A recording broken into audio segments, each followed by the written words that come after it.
Good morning students. मैं doctor Ved Prakash, associate professor and HOD, government college Ajmer. Dear students, आज मैं बात करूंगा difference between coercion and undue influence, उत्पीड़न और अनुचित प्रभाव में अंतर। अभी तक हम ये देख चुके हैं कि उत्पीड़न क्या है और अनुचित प्रभाव क्या है। तो इन दोनों का मीनिंग देखने के बाद हम आसानी से डिफ्रेंशिएट कर सकते हैं कि उत्पीड़न और अनुचित प्रभाव में क्या अंतर पाया जाता है। सबसे पहला अंतर विद्यार्थी जो है वो दोनों के अर्थ का है, मीनिंग का है। उत्पीड़न का मतलब है जब कोई पक्षकार ठहराव करने के उद्देश्य से दूसरे पक्ष के विरुद्ध ऐसा काम करता है या करने की धमकी देता है जो आईपीसी या भारतीय दंड विधान के अंतर्गत वर्जित है, जिसकी मनाही है, तो इसे हम उत्पीड़न कहते हैं। जबकि अनुचित प्रभाव का मतलब है जब एक पक्षकार किसी दूसरे पक्षकार की इच्छा को प्रभावित करने वाली पोजीशन में होता है और अनुबंध में अनुचित लाभ कमाने के लिए उस पोजीशन का मिसयूज करता है, तो हम उसे अनुचित प्रभाव कहते हैं। दूसरा अंतर हम बता सकते हैं कि उत्पीड़न में पक्षकार एक दूसरे की इच्छा को प्रभावित करने वाली पोजीशन में नहीं होते हैं, जबकि अनुचित प्रभाव में दो पक्षकारों में इस तरह की स्वाभाविक स्थिति होती है जिसमें कि एक पक्ष दूसरे व्यक्ति की इच्छा को पर प्रभाव डाल सकता है। उत्पीड़न का प्रयोग किसी भी पक्षकार, यहाँ तक कि अजनबी व्यक्ति के द्वारा भी किया जा सकता है, जबकि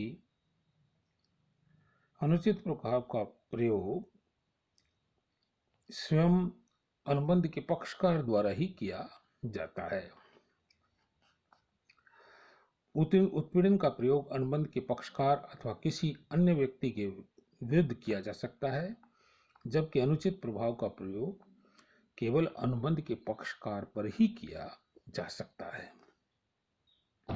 उत्पीड़न के आधार पर किया गया अनुबंध अफेक्टेड पार्टी या पीड़ित पक्षकार की इच्छा के ऊपर व्यर्थनीय होता है, यानी पीड़ित पक्षकार से पूछा जाता है कि उत्पीड़न होने के बाद क्या वो उस अनुबंध को जारी रखना चाहता है या रद्द कराना चाहता है। जबकि अनुचित प्रभाव के आधार पर किया गया ठहराव पीड़ित पक्षकार की इच्छा पर व्यर्थनीय तो होता ही है, तो किंतु न्यायालय या कोर्ट अगर ठीक समझता है तो ऐसे ठहराव को पूर्ण रूप से अथवा कुछ शर्तों के ऊपर निरस्त कर सकता है। उत्पीड़न के उपयोग का उद्देश्य दूसरे पक्षकार को अनुबंध करने के लिए मजबूर करना होता है, जबकि अनुचित प्रभाव का उद्देश्य अनुबंध में अनुचित लाभ प्राप्त करना होता है। उत्पीड़न में फिजिकल प्रेशर डाला जाता है या शारीरिक दबाव डाला जाता है, जबकि अनुचित प्रभाव जो है वो मेंटल प्रेशर है, मानसिक दबाव डालने की स्थिति है। उत्पीड़न क्रिमिनल और वायलेंट होता है, हिंसक होता है, जबकि अनुचित प्रभाव मेंटल नेचर का होता है, जिसमें कोई हिंसा जो है उसका उपयोग नहीं किया जाता है।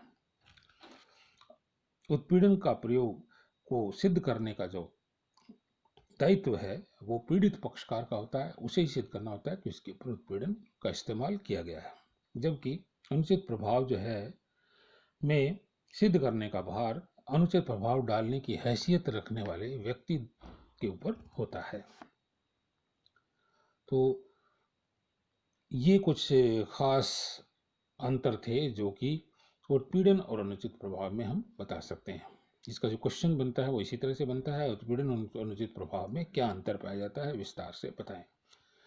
आज के लिए हम यही विराम लेते हैं, कल नए वीडियो के साथ उपस्थित होंगे।